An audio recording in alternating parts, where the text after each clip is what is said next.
Yeah, you want to rev it? You want to come do it?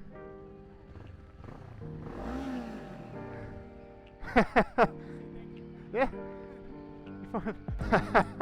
What a great way to start the video, man. What is up, y'all? Today we're gonna head to my favorite place in the world, and that is Brighton. It's where I spend most of my time in the winter. But I thought on the way, today I want to talk about if the Ninja 500 is a capable highway bike. Now, I see this debated a lot, if these smaller CC bikes can handle the highway, and the short answer for me is yes, they can.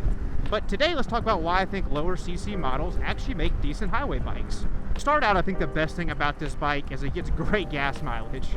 So even though you're getting higher in the rev range to maintain highway speeds, you're still getting amazing MPGs compared to other bigger sport bikes.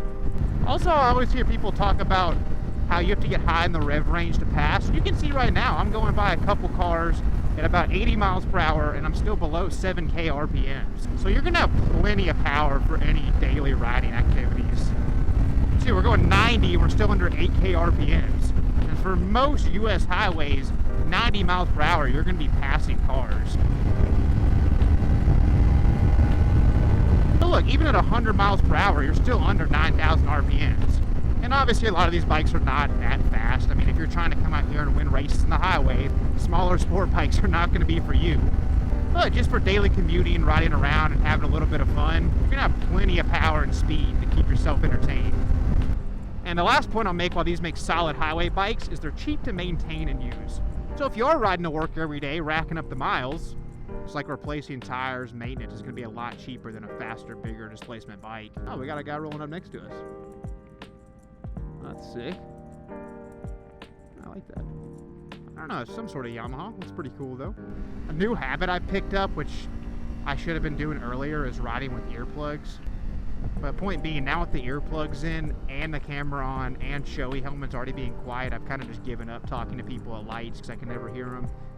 Man, the mountains are looking picturesque today. You've got the green on the bottom, snow-capped up top.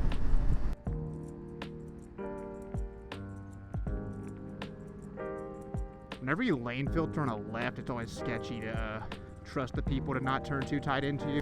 I know it's a controversial topic that some people don't lane filter, some do. And we all know this, the most dangerous place for bikes, or at least in my opinion, is intersections. Sitting in intersections, coming across intersections, to me that's the most high-risk part of riding. Again, I know some people hate on it, but I don't know. To me, it's just the safe thing to do. So like I said, this is my favorite place to come snowboard.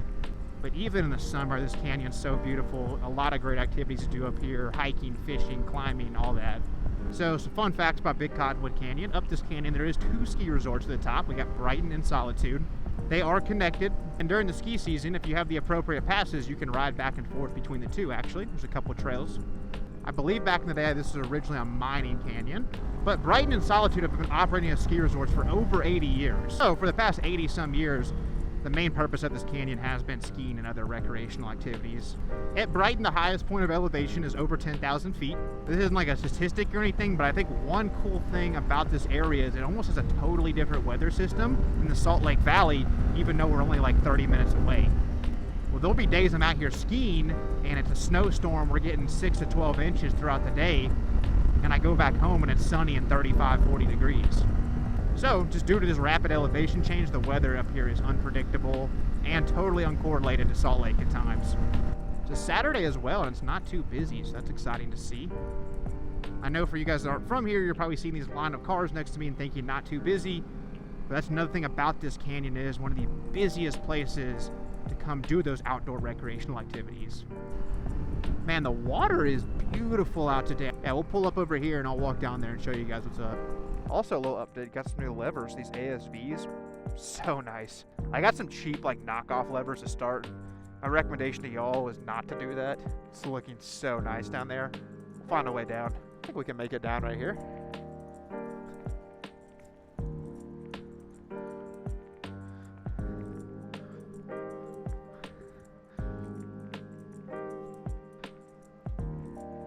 Doesn't go much further than this, you know. I mean, this is what it's all about. Another fun fact is up at the top of Brighton, there's 2 main lakes. And during the wintertime, it's actually good side country skiing. The lake freezes over.